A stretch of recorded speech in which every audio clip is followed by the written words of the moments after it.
Bismillahirrahmanirrahim. Assalamualaikum warahmatullahi wabarakatuh.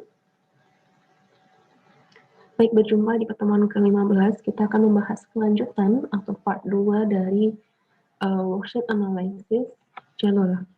Nah, apa itu analisis jalur? Itu sudah ada pembahasannya di bagian awal ya. Jadi analisis jalur itu adalah suatu teknik pengembangan dari regresi linear berganda. Jadi yang kemarin kan sudah mempelajari regresi linear berganda dan ini adalah pengembangannya. Itu namanya adalah analisis jalur. Nah, teknik analisis jalur ini biasanya digunakan untuk menguji besarnya sumbangan atau kontribusi yang ditunjukkan oleh koefisien jalur pada setiap diagram jalurnya. Ya, dari hubungan kausal sebab akibat ya antar variabel X1, X2 dan X3 terhadap Y serta dampaknya terhadap Z. Jadi di sini ada 3 jenis variabel nantinya. Ada variabel independen X ya, kemudian ada variabel dependent disimbolkan dengan Y. Kemudian yang ketiga adalah variabel intervening. Ya, intervening itu kita simbolkan dengan simbol Z. Nah, pengertiannya menurut Robert Rutherford, jadi analisis jalur itu adalah suatu teknik untuk menganalisis hubungan sebab akibat yang terjadi pada regresi yang berganda. Dan jika variabel bebas yang mempengaruhi variabel tergantung, tidak hanya secara langsung, tetapi juga secara tidak langsung. Jadi di sini maksudnya kita yang mengetahui apakah X selaku variabel independen memiliki pengaruh langsung dan tidak langsung terhadap variabel Y melalui variabel Z, gitu ya. Jadi hubungannya seperti itu. Jika bisa dipahami, semoga bisa dipahami ya. Saya ulangi lagi. Jadi di sini analisis jalur itu digunakan untuk mengetahui apakah ada pengaruh langsung dan pengaruh tidak langsung dari variabel X terhadap variabel Y melalui variabel Z, gitu ya. Nah, kemudian ini silakan kalian baca karakteristik analisis jalurnya dan juga ada beberapa istilah yang biasa digunakan ya. Baik, di sini kita akan langsung masuk untuk casesnya. Casesnya kemarin jangan sampai salah ya. Kemarin kan saya ada berikan tabulasi yang jumlah respondennya di bawah 120 ya. Itu tabulasi yang salah ya. Tabulasi yang benar adalah yang ini, yang jumlahnya adalah 120 responden. Nah, untuk kasus kali ini tentang analisis jalur, kita akan membahas tentang riset pengaruh motivasi dan lingkungan kerja terhadap kepuasan kerja dan kinerja karyawan pada PT ABC. Jadi di sini ada dua variabel independen, yakni adalah motivasi dan lingkungan kerja. Kemudian ada satu variabel dependen, yakni adalah kinerja karyawan dan juga kepuasan kerja sebagai variabel intervening atau bisa disimbolkan dengan Z. Terkadang ada beberapa penelitian yang menyimbolkan variabel intervening sebagai Y1, sedangkan variabel kinerja karyawan sebagai Y2. Tapi dari kerangka pemikirannya bisa diketahui bahwa yang menjadi perantara itu adalah variabel kepuasan kerja, bukan variabel kinerja karyawan, ya. Jadi di sini kita ingin mengetahui apakah ada pengaruh langsung antara motivasi terhadap kepuasan kerja dan apakah ada pengaruh langsung dari lingkungan kerja terhadap kepuasan kerja, ya, nomor 2. Kemudian yang ketiga, apakah motivasi berpengaruh signifikan terhadap kinerja karyawan? Yang keempat, apakah lingkungan kerja berpengaruh signifikan terhadap kinerja karyawan? Yang kelima, apakah kepuasan kerja berpengaruh signifikan terhadap kinerja karyawan? Dan yang keenam, apakah kepuasan kerja mampu memediasi atau mampu memperantarai pengaruh dari motivasi terhadap kinerja karyawan. Atau kata lainnya, apakah motivasi memiliki pengaruh tidak langsung terhadap kinerja karyawan melalui kepuasan kerja. Jadi bisa dipahami ya untuk yang rumusan masalah untuk yang interveningnya.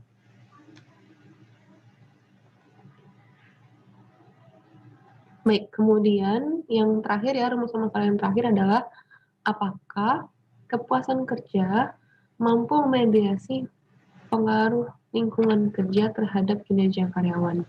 Kira-kira begitu ya. Itu adalah 7 rumus masalah yang bisa kita dapatkan dari kerangka pemikiran yang ada di sini. Nah, kemudian 7 rumus masalah ini bisa dibuat hipotesisnya seperti berikut. Ya, yang ada di sini ya, yang poin D, hipotesis penelitian. Kemudian, bagaimana tahapan untuk melakukan analisis jalur itu sebenarnya sama ya, sama langkah-langkah awalnya dengan analisis regresi berganda. Hanya saja di analisis regresi berganda jumlah variabel Y-nya 1, sedangkan di analisis jalur jumlah Y-nya bisa lebih dari 1, 2 atau 3 begitu ya. Nah, di sini nanti kita akan melakukan beberapa tahap, dua kali melakukan regresi linear berganda gitu. Misalnya Y-nya 2, maka kita 2 kali melakukan regresi linear berganda gitu. Nah, untuk tahapan awalnya sama ya dengan analisis regresi berganda, kita melakukan uji dulu, analisis statistik deskriptif, kemudian yang kedua akan lakukan uji kualitas data ya, kualitas dan reliabilitas ya, dan ini dibahas di pertemuan ke-14. Kalian sudah mengerjakan di pertemuan ke-14 ya. Karena untuk materi ini sudah kalian pelajari di materi tentang analisis regresi berganda, jadi saya tidak akan mengulang lagi. Kemudian juga nanti kita akan masuk ke uji normalitas data, ya. Kemudian baru kita masuk ke metode analisis jalurnya. Bagaimana caranya? Nanti kita akan bagi menjadi dua substruktur atau dua model. Yang pertama model di mana ini ya, analisis jalur substruktur 1 ya. Ini adalah substruktur 1. Bisa kalian baca ini sebenarnya adalah pengujian analisis jalur substruktur 1. Di sini kalian akan menguji bagaimana pengaruh motivasi dan lingkungan kerja terhadap kepuasan kerja, ya, gitu. Dan di sini nanti kalian akan dapatkan nilai koefisien jalur ya dari motivasi terhadap kepuasan kerja dan juga koefisien jalur dari lingkungan kerja terhadap kepuasan kerja. Dan juga kalian akan dapatkan nilai residu di sini ya. Simulan adalah E. Oke, dan ini adalah model persamaan substruktur 1. Setelah selesai mengerjakan substruktur 1 dengan gaya kalian mengerjakan analisis regresi berganda, kemudian kalian masuk ke analisis jalur substruktur 2. Di sini analisis jalur substruktur 2 itu nanti model perangkat pemikirannya seperti ini ya. Jadi kalian akan menguji bagaimana pengaruh motivasi, lingkungan kerja, dan kepuasan kerja terhadap kinerja karyawan ya. Kalian akan mencari koefisien jalur masing-masing, kemudian kalian akan dapatkan nilai residu di sini. Oke. Nah, jadi nanti setelah kita selesai melakukan uji statistik deskriptif, kita selesai melakukan uji kualitas data, kita sudah mentransform dari data itu ya, data responden itu ya, dari skala ordinal menjadi interval ya dengan cara metode successive interval ya, yang seperti kemarin, kan sudah mentransform menjadi data interval. Kemudian kalian lakukan uji normalitas dan juga setelah itu kalian boleh masuk ke uji regresi linear bergandanya ya. Yang linear berganda yang substruktur 1 dan substruktur 2. Baik, kita akan langsung masuk ya. Nah, oh ya, setelah kita melakukan analisis substruktur 1 dan substruktur 2, maka kan boleh untuk menguji mediasinya. Bagaimana apakah benar kepuasan kerja sebagai variabel intervening mampu memediasi pengaruh dari X ya, motivasi dari lingkungan kerja terhadap kinerja karyawan ya. Jadi yang langkah terakhir nanti kita akan menguji uji mediasi dengan namanya uji Sobel. Nah, kemudian selanjutnya kemudian yang terakhir kita akan menghitung total dari pengaruh langsung dan pengaruh tidak langsungnya gitu. Baik, ya kita langsung masuk ke worksheet-nya, lembar kerja kasus yang kedua. Ini adalah analisis jalur. Di sini saya sudah memintakan untuk mengerjakan statistik deskriptif ya, tabel 2, 3, 4, 5. Oke ya, kalian sudah mengerjakannya. Kemudian yang ke hasil uji kualitas data, kalian juga sudah mengerjakannya ya. Baik, ini harusnya tambahkan 1 dan 2. Oke, uji reliabilitas juga kalian sudah mengerjakannya ya. Nah, kita akan langsung masuk ke uji normalitas data. Oke, siap ya? Oke, yang pertama yang perlu kalian buka itu adalah worksheet kalian ini ya. Kalian buka, silakan. Kemudian kalian buka juga ini Excel tabulasi data responden ya.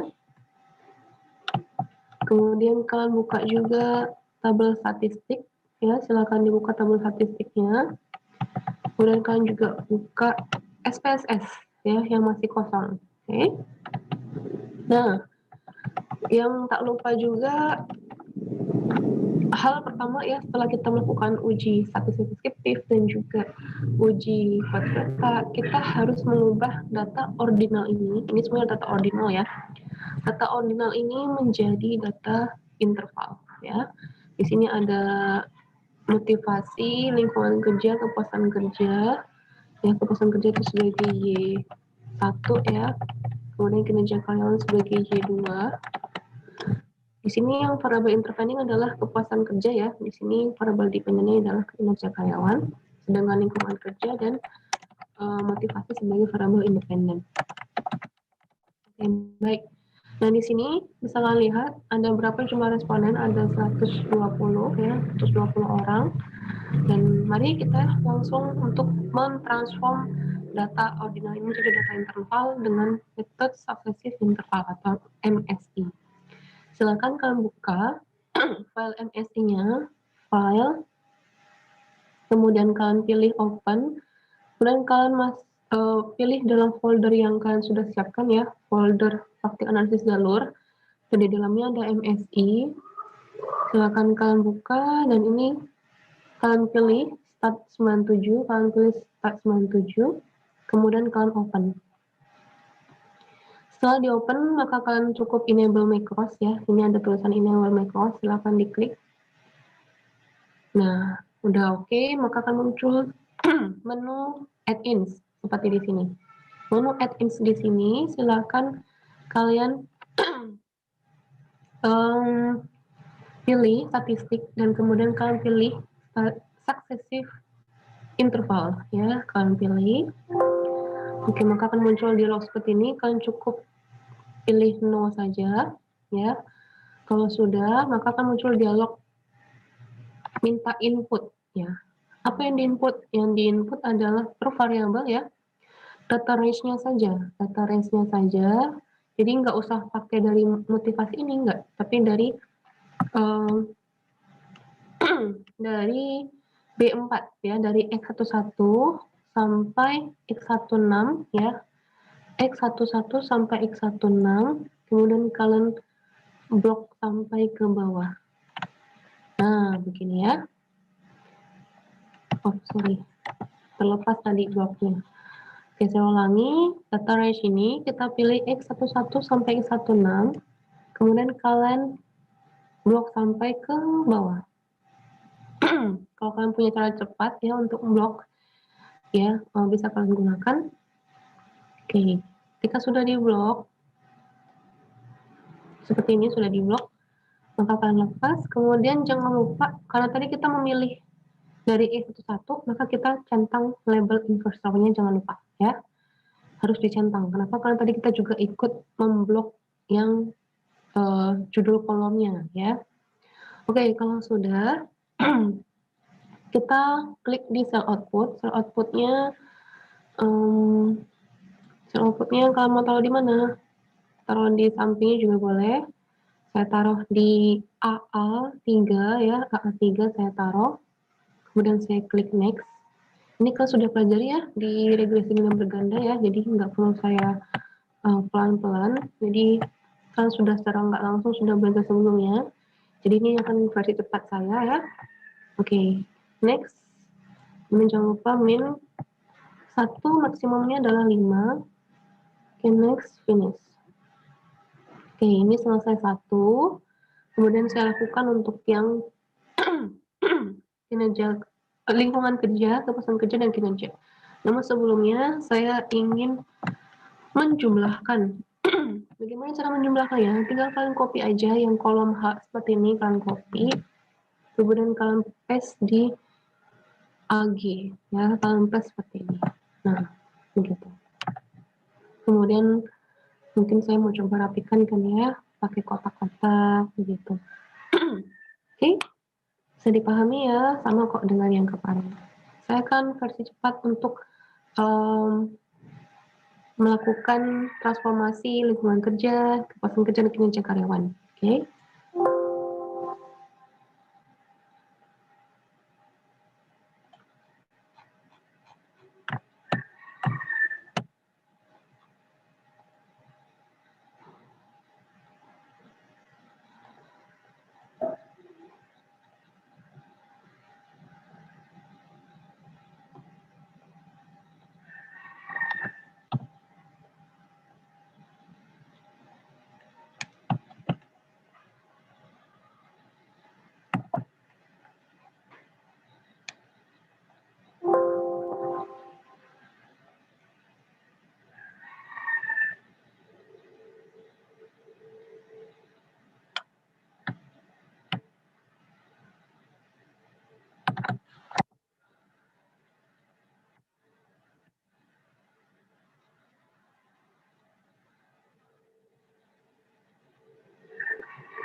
Baik, saya sudah menyelesaikan untuk transformasi dari data ordinal ke data interval ya, dan ini adalah hasilnya.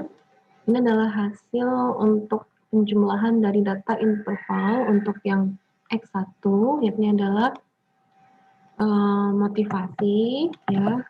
Kemudian lingkungan kerja juga sudah saya jumlahkan hasil intervalnya. Kepuasan kerja juga sudah saya jumlahkan. Kinerja karyawan juga sudah saya jumlahkan. Ya, ini adalah penjumlahannya warna kuning ya. Saya beri tanda warna kuning. Yang tanda warna kuning ini saya akan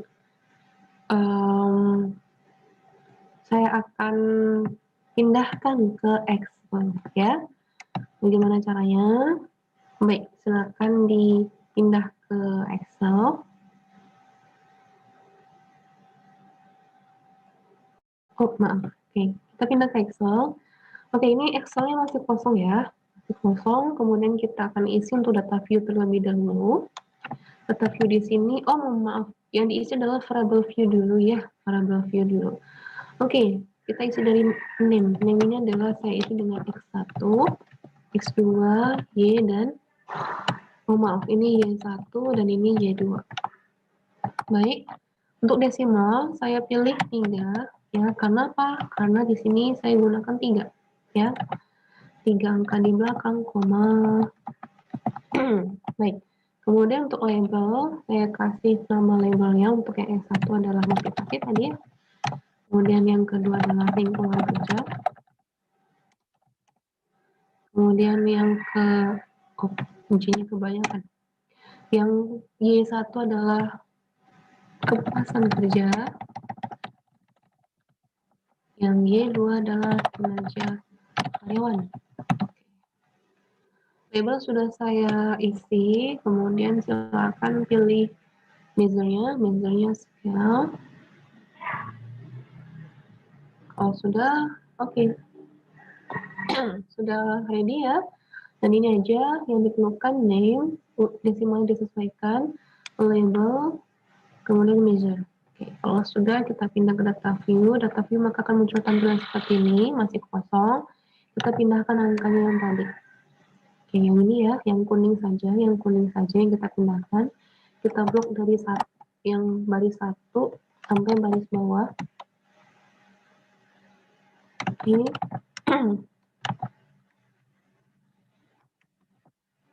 Seperti ini.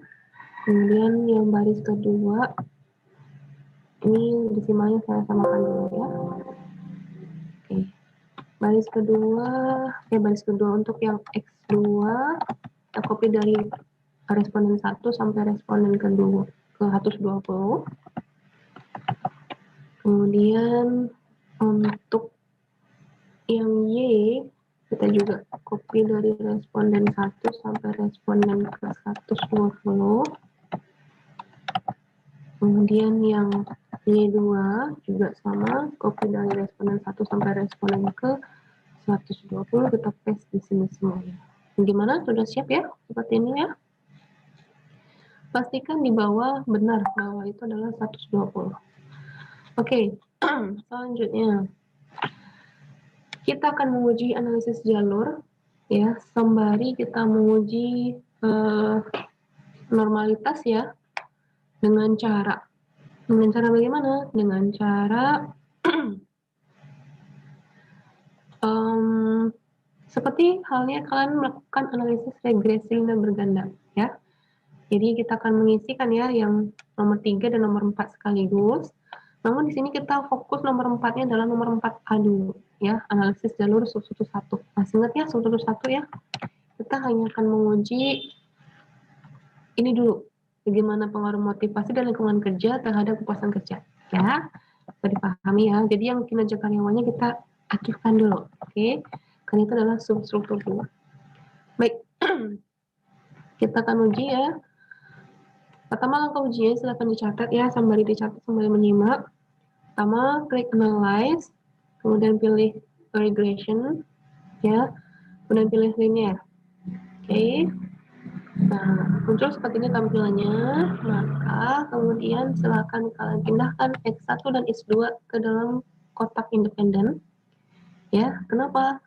Ingat tadi gambarnya yang di ini halaman 7 ya, gambarnya kan X1 dan X2 sebagai variabel independen dan Y-nya adalah kepuasan kerja ya. Kemudian kita pindahkan kepuasan kerja ke kolom dependen. Baik, terus setelah seperti ini silakan kalian pilih deskriptif, collinearity, itu aja. Oke. Kemudian plots-nya tidak perlu. Ya, untuk yang statistik tadi pilihnya ini aja ya, deskriptif dan collinearity diagnostik. Untuk plots tidak perlu. Save, silakan kalian pilih unstandardized residual. Oke. Kemudian kalian pilih optionnya juga nggak perlu. Jadi yang perlu kalian klik adalah statistik. Pastikan deskriptif tercentang, collinearity tercentang, kemudian save. Itu kalian centang unstandardized residualnya, oke. Nah, ini sudah oke, maka kalian tinggal ketik oke. Maka akan muncul ya hasilnya seperti ini. Ya, ini baru analisis regresi. Ini adalah analisis satu, ya. Ingat, analisis substruktur 1. Saya besarkan. Oke, jika sudah, oke, jika sudah, maka kita akan balik lagi ke input tadi ya, ke input ini. Kita akan lakukan untuk analisis regresi yang substruktur 2. Ya, substruktur 2. Oke, caranya analyze, regression, linear, ya. Ya, kita pindahkan dulu ke semuanya ke ini ya, ke ke semula. Kemudian kita lihat di modul. Di modul, silakan kalian buka halaman 8. Ini adalah analisis jalur substruktur 2, di mana yang sebagai variabel independen adalah motivasi, lingkungan kerja, dan kepuasan kerja, sedangkan variabel dependennya adalah kinerja karyawan. Ya, jadi kalian sesuaikan isian kotak dengan di gambar ini. Oke, isian kotak tadi, ya, isian kotak ini itu ada 3 variabel independennya yang kalian masukkan ke dalam kotak independennya. Ini adalah motivasi, lingkungan kerja, dan kepuasan kerja.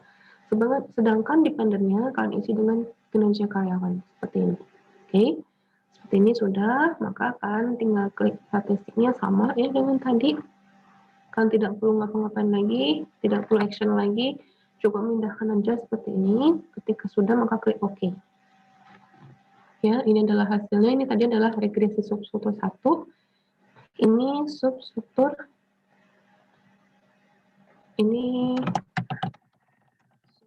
substruktur 2. Oke, bisa dipahami ya? Oke, saya besarkan lagi. Oke, saya besarkan ya. Oke, yang ini saya taruh di sini saja.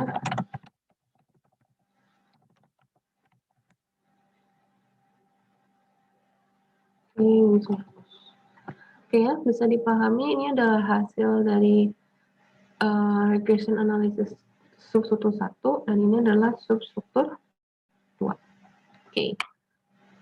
Nah, ketika sudah, maka kita akan lakukan uji normalitas dengan cara analyze non-parametric leakage delux dan one sample QS. Kalau misalnya versi kalian adalah 22 ke bawah, maka kalian boleh akan langsung dapatkan non-parametric, langsung kalian dapat one sample QS-nya, gitu ya. Kalian pilih one sample Kolmogorov-Smirnov. Oke, yang muncul seperti ini tampilannya, dan silakan kalian pindahkan yang paling bawah, ya, yang paling bawah ke kanan. Ketika udah, kalian klik OK. Nah, hasilnya seperti ini. Ini adalah hasil analisis jalurnya. Silakan kalian save ya. Save dengan nama di folder yang kalian kerjakan itu ya, latihan analisis jalur. Di save dengan nama output analisis jalur. Oke, save. Kemudian yang inputnya juga jangan lupa dikasih nama save. Input analisis jalur. Gitu aja. Jika sudah kalian save, maka kita ready untuk menerjemahkan hasilnya. Kita ready ya. Baik, kita pindah ke ini outputnya. Ini adalah outputnya. Silakan kalau misalnya mau dipindahkan ke Word juga boleh. Kalau masih mau di sini juga nggak apa-apa. Oke. Nah, silakan kita ready untuk yang halaman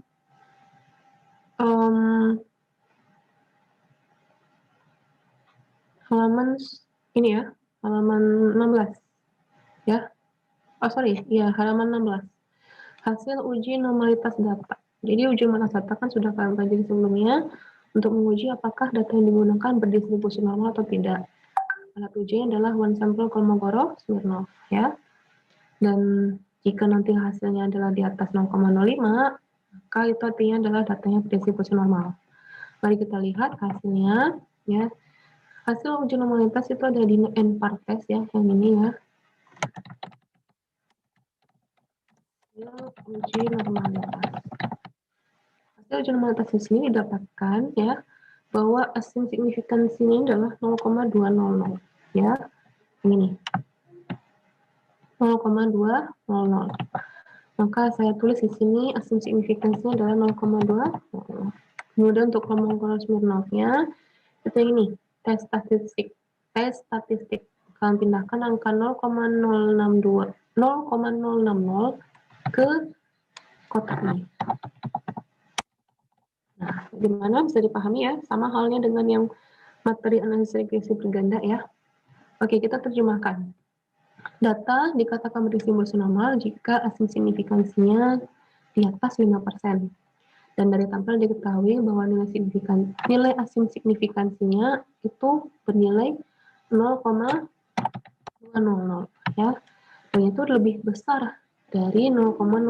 Maka data berdistribusi normal ya, seperti itu. Baik, kemudian karena data sudah aman ya, sudah berdistribusi normal, maka kita selanjutnya akan melakukan analisis jalur. Analisis jalur di sini ya. Kita mulai dari hasil UGF. Kemudian nanti kita akan ingin mengetahui bagaimana hasil koefisien determinasi, dan juga baru masuk ke hasil persamaan regresi, dan kemudian yang terakhir adalah uji hipotesis. Jadi ada 4 ya, masing-masing sub itu ada 4. Sub struktur 1 dimulai dari hasil UGF atau uji simultan untuk mengetahui kelayakan modelnya.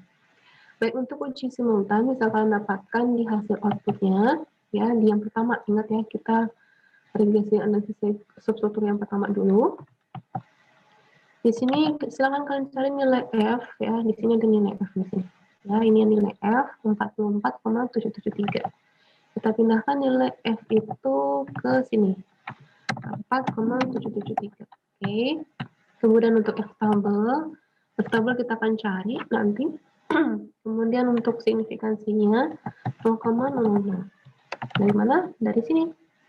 Ya, dari sini. Oke, keterangannya bagaimana? Oke. Kalau keterangan, sebenarnya kalian bisa melihat dari perbandingan antara F hitung dengan F tabel atau perbandingan dengan signifikansi dengan 5%. Jika signifikansinya di bawah 5%, maka itu datanya model substruktur. Oke.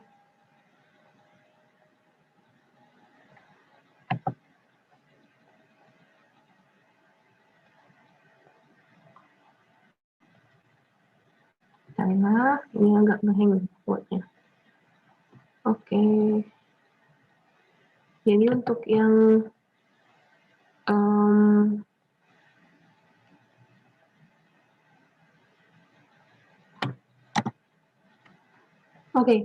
jika signifikansinya di bawah 5%, maka dinyatakan bahwa ada pengaruh simultan antara motivasi dan lingkungan kerja. Ya, jadi di sini keterangannya adalah berpengaruh signifikan. Berpengaruh secara simultan, pengaruh signifikan. Oke. Nah, kemudian misalnya kalian ingin melihat perbandingan antara F itu dengan F tabel, kalian bisa cari di tabel statistik ya. Tabel statistik kita buka. Oke, khusus untuk UGF ya, UGF silakan kalian buka tabel statistiknya.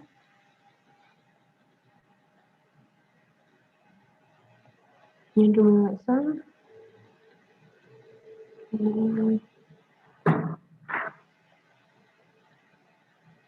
Nah, ini dia. Untuk yang UGF itu perlu ada DFN2 dan DFN1 ya. DFN2 itu didapatkan dari N kurang K kurang 1. N-nya adalah sampel 120 dikurangi K. K itu adalah jumlah variabel independen di sini. Di model ini ya, model ini kan ada 2 ya. Kemudian dikurangi 1. 2 ini apa? 2 ini tadi adalah motivasi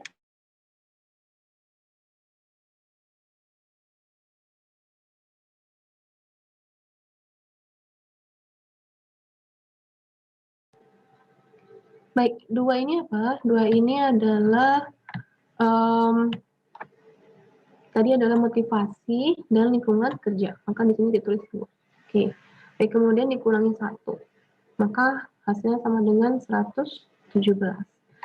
Kemudian untuk DFS1-nya, adalah sebesar nilai K. K itu adalah jumlah variabel independen, di sini adalah motivasi dan lingkungan kerja. Oke, kita balik lagi tadi ke tabel statistik ya. DF1-nya adalah 2, sedangkan DF2-nya adalah 117.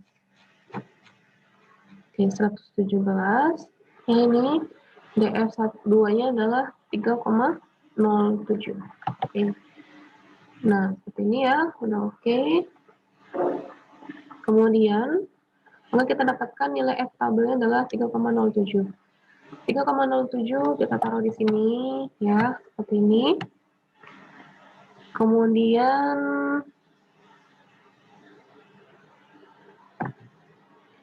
kalian bandingkan, jika F hitung lebih besar daripada F tabel, maka itu artinya adalah secara simultan berpengaruh signifikan, ya. Jadi berdasarkan pada tabel di atas dapat dilihat bahwa hasil perhitungan dari uji F yang menghasilkan nilai F hitung 44,773 dengan nilai signifikansi sebesar 0,00 karena F hitung 44,773 lebih besar dari F tabel 3,07 dan nilai signifikansi sebesar 0,00 lebih kecil daripada 0,05, maka dapat disimpulkan bahwa motivasi dan lingkungan kerja secara simultan berpengaruh atau tidak berpengaruh. Yang jelas adalah berpengaruh. Jadi yang tidak berpengaruhnya kita hapus saja atau kita strip seperti ini. Berpengaruh signifikan terhadap kepuasan kerja, yang artinya model ini dinyatakan layak. Kira-kira begitu ya. Oke, kemudian setelah kita clear dengan hasil uji F, kemudian kita masuk ke hasil koefisien determinasi, kita masukkan angka ya dari hasil outputnya. Hasil outputnya di mana? Hasil outputnya di sini. Oke. Hasil output untuk regresi analisis substruktur 1 itu kita cari yang model summary ya, yang ini ya. Kita masukkan angkanya dimulai dari R 0,658, kemudian R square adalah 0,434, adjusted R square adalah 0,424, dan standar error estimate adalah 2,3900. Begini ya hasilnya dari hasil SPSS-nya. Yang kita perlukan untuk analisis penjelasannya itu adalah untuk yang kolom adjusted R square ya. Jadi dari hasil perhitungan tabel di atas dapat diketahui bahwa koefisien determinasi yang diperoleh itu sebesar 0,4 atau 2,4%. Nah, hal ini berarti 42,4% perubahan kepuasan kerja dapat dijelaskan oleh variabel motivasi dan lingkungan kerja. Sedangkan sisanya, yakni adalah 100 dikurangi 42,4%, yakni adalah 57,6. Perubahan kepuasan kerja dipengaruhi oleh variabel-variabel lainnya yang tidak diteliti. Ya, 57,6 dapat dari mana? Dari 100 dikurangi 42,4. Baik, selesai untuk pembahasan koefisien determinasi. Selanjutnya kita masuk ke hasil persamaan regresi. Hasil persamaan regresi kalian boleh buka masih di analisis regresi substruktur 1, kalian buka untuk koefisien ya. Koefisien kalian masukkan angka yang ada di situ ya. Contoh konstanta 2,435, kemudian standar error 1,226, kemudian motivasi di sini adalah 0,282 dan 0,467, kemudian untuk standar error di sini 0,063, 0,094. Kemudian untuk yang standardized coefficient itu 0,359. Kemudian untuk yang ini 0,400. Oke, baik.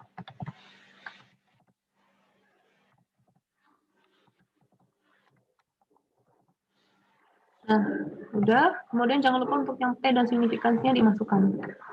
1,968, 87, 0,049, 0,00.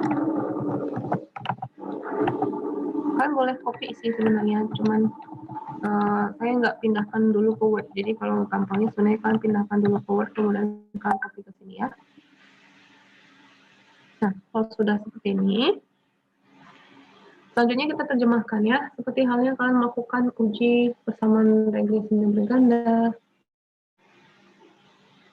Ya, oke. Jadi kita menguji dulu untuk yang model persamaan regresinya. Model persamaan regresi untuk yang substruktur 1 itu modelnya seperti ini, model awalnya ya.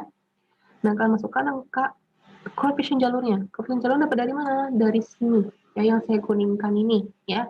Ini koefisien jalur motivasi terhadap kepuasan kerja. Ini dia hasilnya. 0,359 ya, saya taruh di sini 0,359. Untuk koefisien jalur lingkungan kerja terhadap kepuasan kerja, maka ini dapatnya di sini 0,400. Kemudian untuk S1-nya dapat dari mana, Miss? Dapat dari mana?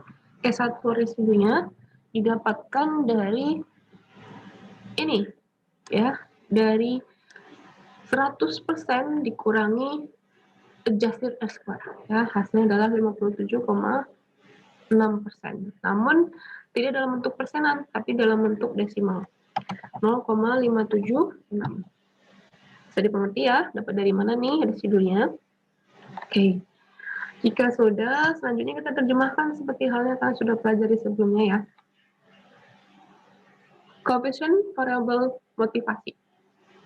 Koefisien jalur ya, koefisien jalur variabel motivasi terhadap lingkungan kepuasan kerja itu sebesar 0,359. Berarti setiap peningkatan motivasi sebanyak satu satuan akan menyebabkan ini positif ya. Ingat kalau positif X-nya naik, Y-nya ikut naik.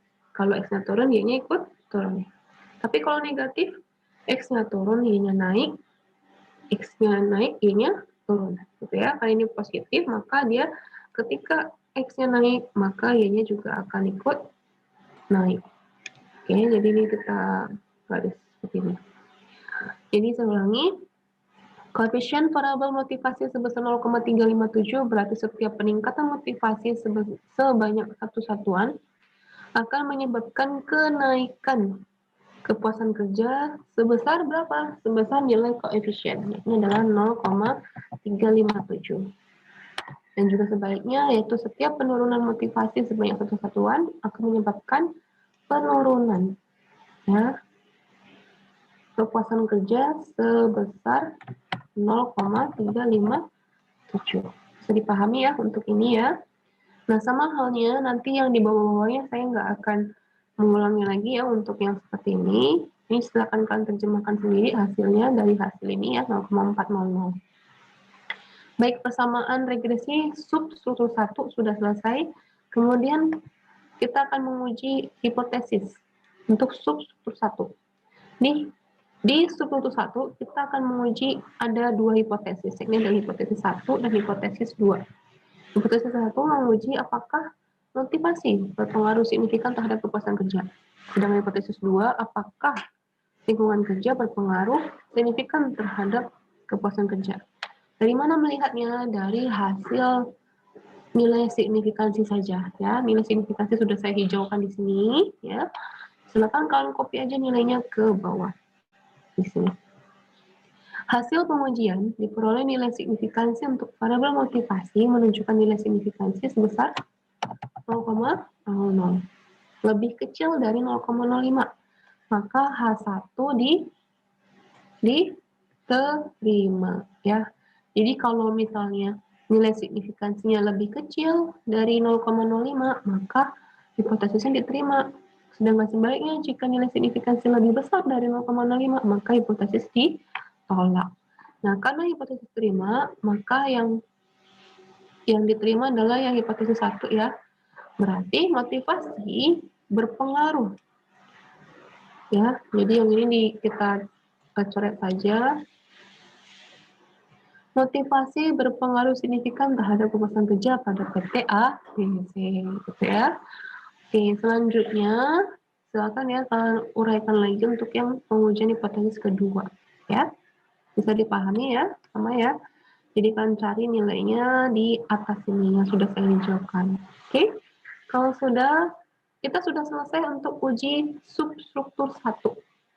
Selanjutnya kita akan menguji substruktur 2. Ujiannya sudah di output sini ya. Ini dia regression analysis substruktur 2. Namun saya tidak akan menjelaskan lagi sebagaimana saya tadi jelaskan di analisis substruktur 1. Karena sama ya, sama persis ya. Di sini bedanya contoh ya. Saya akan ulang sedikit ya. Untuk uji signifikansi, pengaruh simultannya apa aja tadi? Motivasi, kemudian kepuasan kerja, dan motivasi, lingkungan kerja, dan kepuasan kerja terhadap Y2-nya adalah oke, coba kita lihat ya, kalau yang lupa bagaimana bentuknya, ini dia bentuknya. Motivasi, lingkungan kerja, dan kepuasan kerja terhadap kinerja karyawan.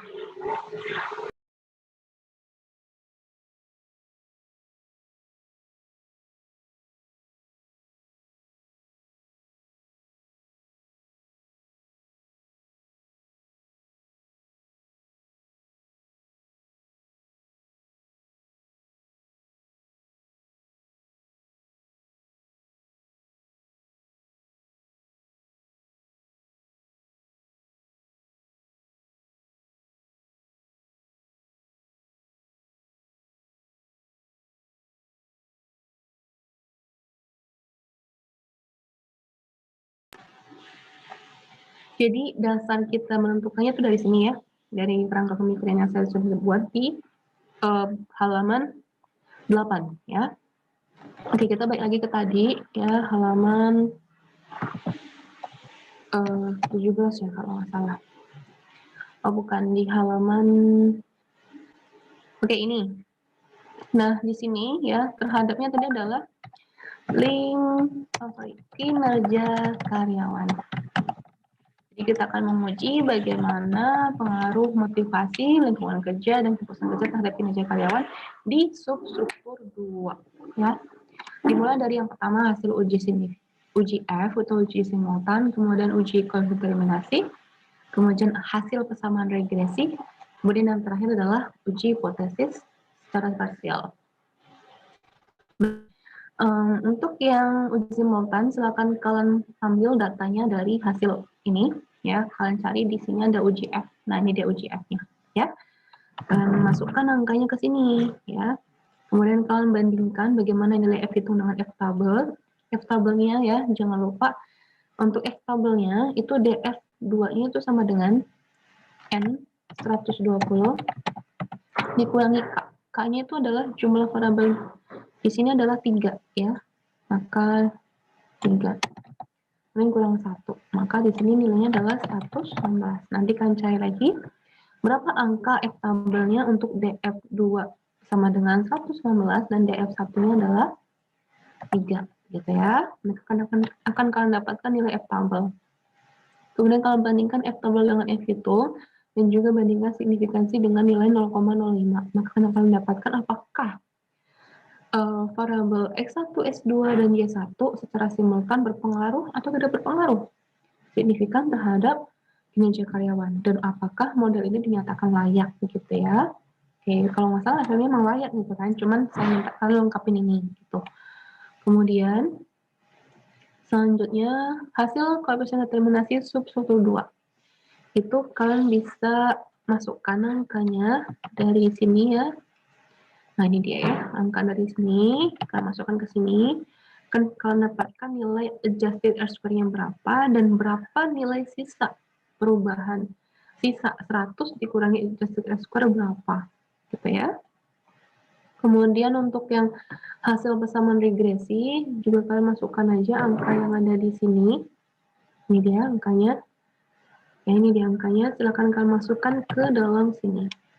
Oke, saya akan bantu masukkan ya, yang penting-penting saja 0,279, 70, 0,241, dan untuk signifikansinya, ini juga saya masukkan aja.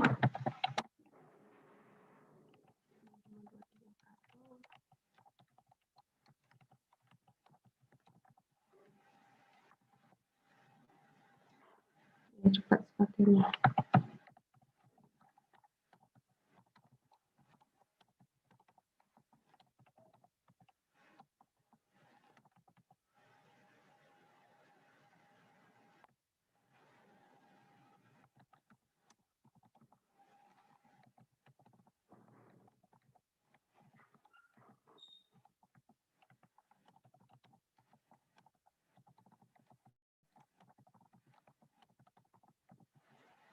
Sudah saya pindahkan angkanya ya, seperti ini.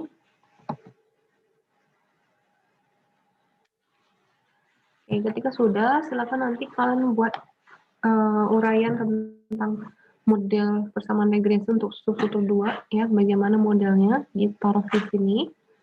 Jangan lupa untuk nilai E2-nya itu kalian dapatkan dari sini ya, nilai E2-nya itu kalian dapatkan dari sini.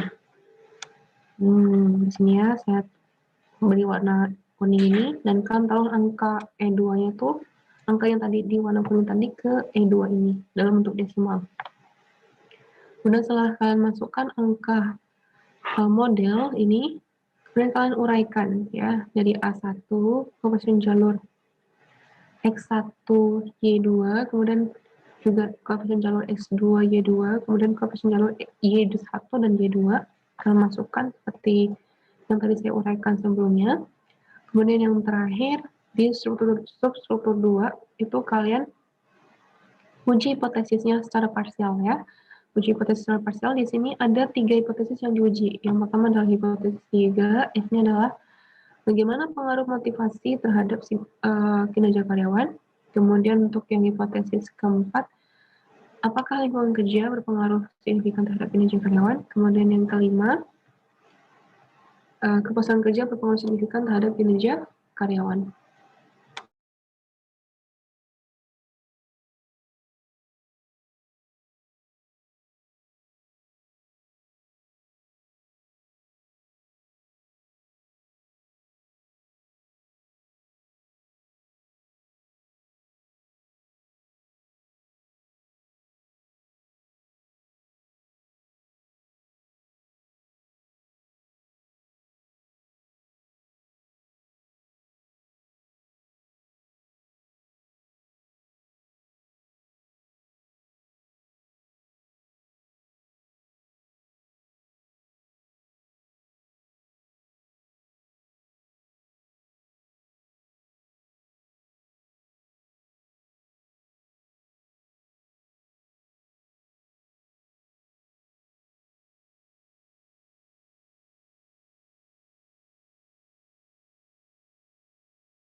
Ya, silakan kalian lanjutkan ya untuk yang hasil pengujian hipotesis secara parsial dari uji hipotesis 3 pada 5 dari hasil ini ya. Ini kan sudah saya masukkan angkanya sini ya.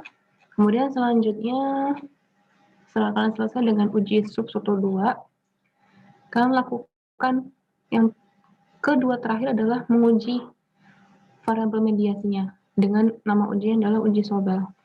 Uji Sobel ini kalian gunakan kalkulator Sobel ya secara online. Ini bisa kalian klik ya, kalian klik maka akan muncul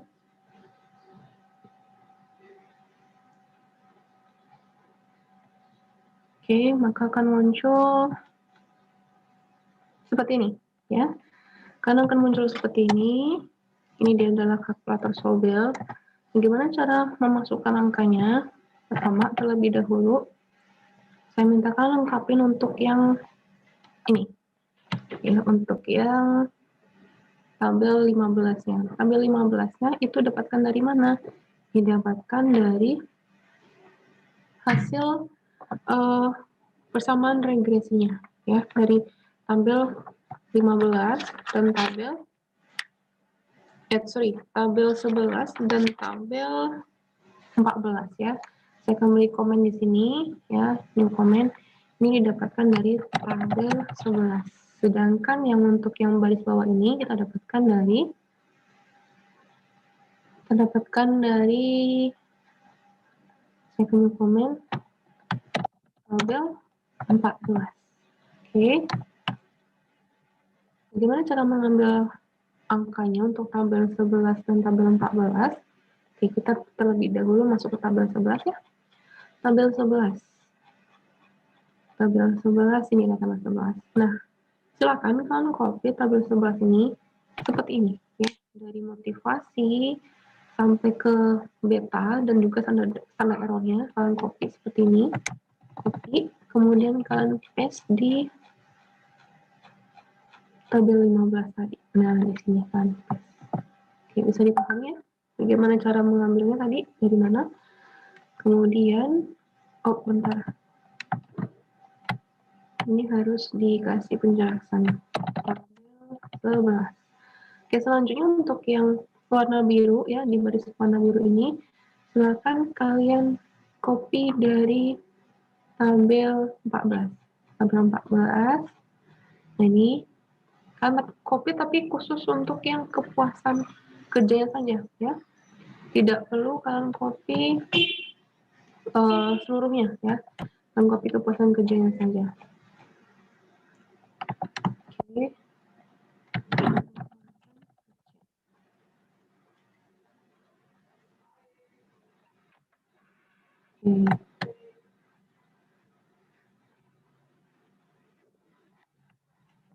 Oh, maaf.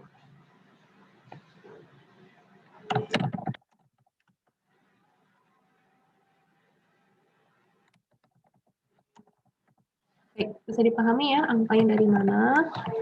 Oke, selanjutnya kita akan memasukkan angka ini per model ya. Per model per hipotesisnya. Jadi contoh di sini untuk yang pengujian hipotesis 6 ya, apakah benar? Kita ingin menguji apakah benar kepuasan kerja mampu memediasi pengaruh motivasi terhadap kinerja karyawan. Ya, di sini sudah saya buat angkanya di sini. Bisa kalian masukkan angkanya sesuai dengan yang saya buat di sini.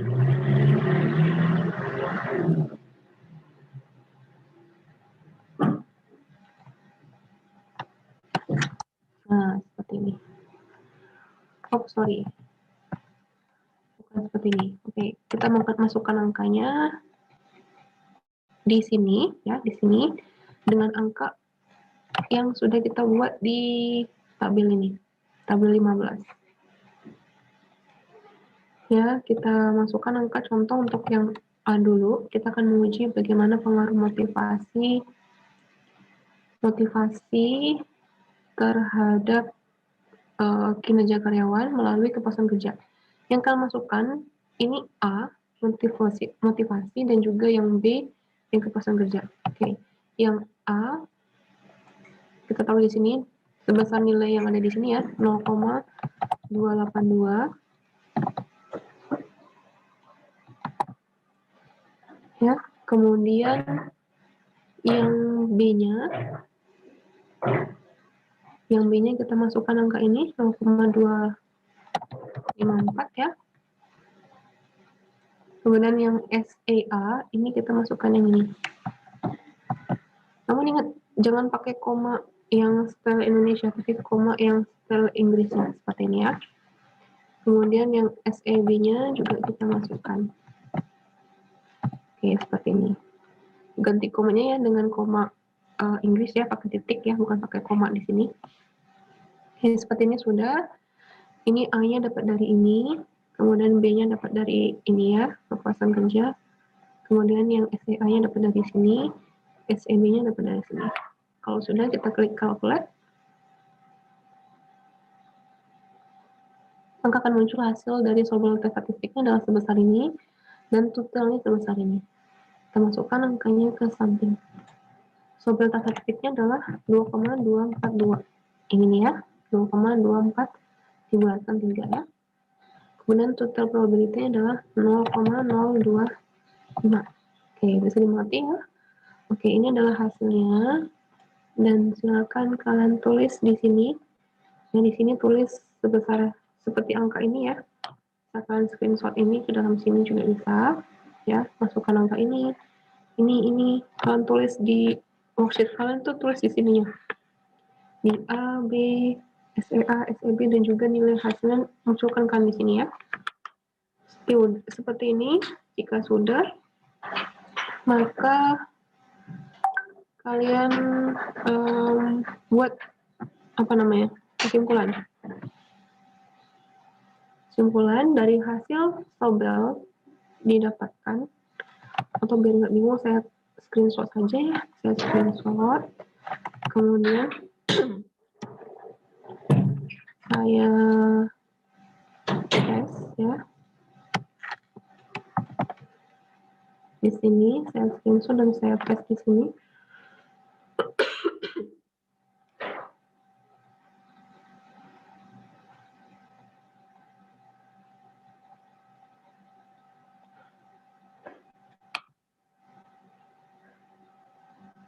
Oke. Nah, seperti ini. Nah, harapan saya seperti ini gitu loh. Jadi kalian isi kotak-kotaknya itu sesuai dengan angka yang kalian masukkan di kalkulator Sobelnya itu. Oke. Kemudian dari hasil perhitungan Sobel di atas didapatkan nilai Z sebesar berapa tadi? Nilai Z-nya tadi sebesar 2,243. Nah, karena nilai Z-nya diperoleh nilai sebesar 2,243 lebih besar atau lebih kecil? Lebih besar ya. Lebih besar dari 1,98. 1,98 dari mana? Ini bakunya untuk yang signifikansi 5%. Jadi kita bandingkan dengan 1,98, maka disimpan bahwa H6 diterima. Ya, karena lebih besar dari Z, maka H6-nya diterima. Artinya bahwa kepuasan kerja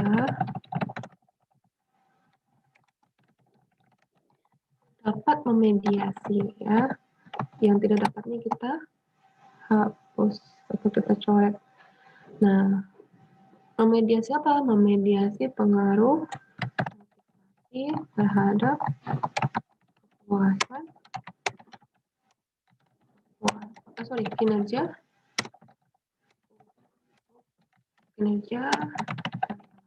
Baik, dimengerti ya seperti ini untuk pengujian uji Sobel. Oke, kita coba lagi untuk yang pengujian uji Sobel yang terakhir, yang kedua, ini adalah kepuasan kerja. Apakah kepuasan kerja dapat memediasi pengaruh lingkungan ya terhadap kinerja karyawan gitu ya. Jadi kita akan uji Sobel ya dengan masukkan nilai A, B, SEA dan SEB, namun khusus untuk yang lingkungan kerja ya. Kita ganti ya. Oke, yang kita ganti cuma yang A dan SEA-nya saja, yang B-nya tetap dengan yang tadi. Oke. Untuk yang uji Sobel yang kedua, untuk uji hipotesis yang ketujuh, itu kita masukkan yang A-nya adalah 0,467 ya, lingkungan kerja. SEA-nya adalah 0,094. Jangan lupa ini komanya diganti dengan titik. Ini juga, yang ini juga. Nah, seperti ini, B-nya tetap dengan B yang tadi. Kita klik calculate. Maka hasilnya ini ya, silahkan kalian copy dan kalian pastekan di sini. Ya, seperti itu.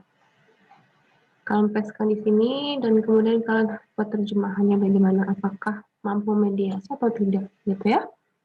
Nah, ketika sudah didapatkan nilai hasilnya, maka selanjutnya yang terakhir kita akan membuat rekapitulasi pengaruh langsung dan tidak langsung. Pengaruh langsung dan tidak langsung itu biasanya didapatkan dari hasil perkalian dan juga penjumlahan. Dari mana? Dari hasil SPSS yang sudah kita dapatkan. Oke, jadi untuk yang ini tabel 16 ini ada kolom variabel, ya arahnya ya, kemudian ada kolom pengaruh langsung dan kolom pengaruh tidak langsung dan juga pengaruh total. Kolom pengaruh langsung itu bisa kalian dapatkan dari hasil di tabel 11. Tabel 11, ya ini juga dari tabel 11 juga.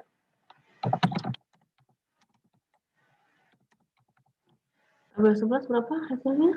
0,359 dan juga 0,4 00. Kita cek ya, apakah benar. Kita cek di halaman 15 kalau nggak salah ya. Oh, bukan 15 di sini. Oke. Ini ya, 0,359 dan 0,400. Kita pindahkan angkanya ke tadi tabel 16.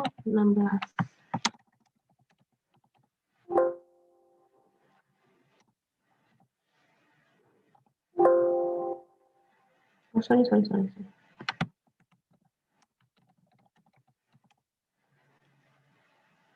Yang ini ya, dari tabel 16 ini.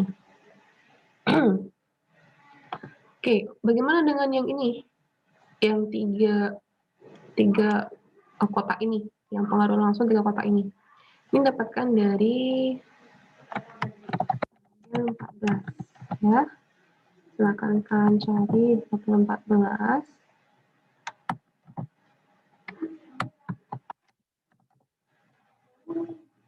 Ya, tabel 14 kita copy hasilnya ke tabel di sini. Ya, 0,279, 0,270, dan 0,24. Ya, nah kita cek. Oke, benar ya. Oke, jika sudah kita masukkan, ya pengaruh langsungnya, ini dari mana tabelnya sudah saya jelaskan ya di sini ya, tabelnya 14. Oke, baik. Paham ya penjelasannya dapat dari mana ini? Kemudian untuk pengaruh tidak langsung, ya, kan nanti kalikan antara simbol ini, ya, simbol koefisien jalur X1, Y1, dan koefisien jalur Y1, Y2. Oke, kita masukkan nilai Y1, X1 sebesar 0,359, kemudian Y2, Y1 adalah ini 0,241, ya, kalian kalikan hasilnya adalah 0,087. Oke, seperti ini untuk perkalian tidak langsungnya, jadi kalian cukup masukkan aja angkanya dan kalian akan dapatkan pengaruh total. Pengaruh total untuk yang X1 terhadap Y1 itu adalah 0,359.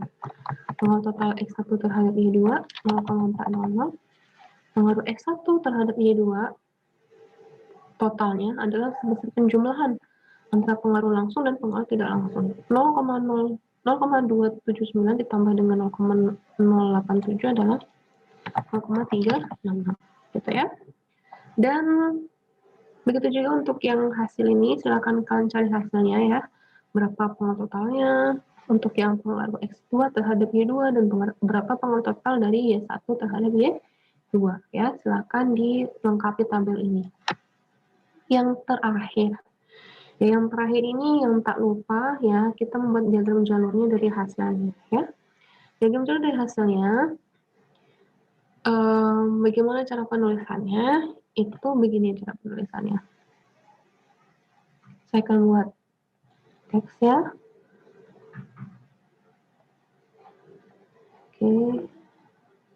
Oke. Ini teks saya akan formatting dulu.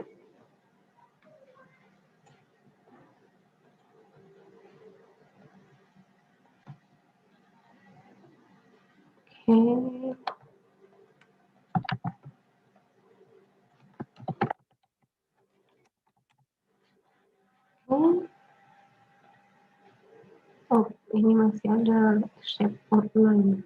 Oke. Gini ya, apa yang saya isi pertama, saya akan mengisi untuk X1 terhadap Y1. X1 terhadap Y1 itu kita isi dengan koefisien jalurnya ya, koefisien jalur Px1 Y1 ya. Rho, sorry, bukan P tapi rho sama dengan berapa tadi? 0,359. Sedangkan signifikansinya 0,00. Saya akan sesuaikan dulu biar cantik tampilannya. Oke, seperti ini.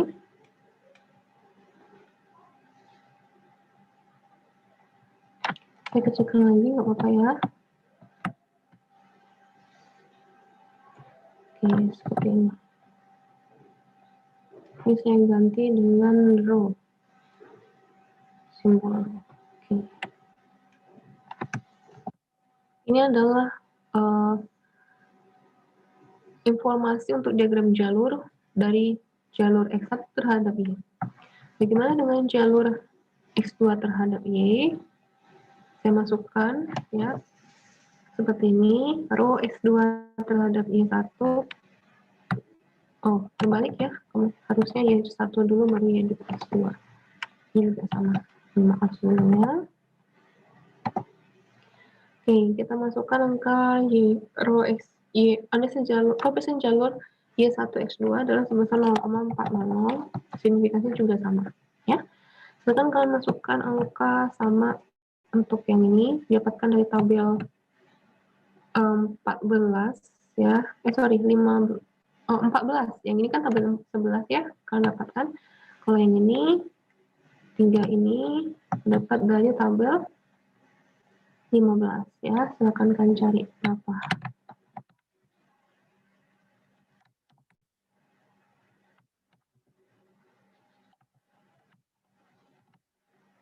Oke, ini 1 ya 2, berapa angkanya, berapa signifikansinya, juga berapa angkanya, berapa signifikansi, sorry ganti ini, bisa dipahami ya. Oke, ini adalah diagram jalur untuk metode analisis jalurnya. Silakan dilengkapin ya. Ini dilengkapinya dari mana? Dari tabel 14 ya, dari tabel 14. Oke, terakhir ya, dan tak lupa silakan kalian buat kesimpulan ya dari hasil analisis jalur ini. Dimulai yang pertama adalah kesimpulan tentang, jadi kesimpulan ini tuh menjawab rumusan masalah. Rumusan masalah itu kan ada 7 ya.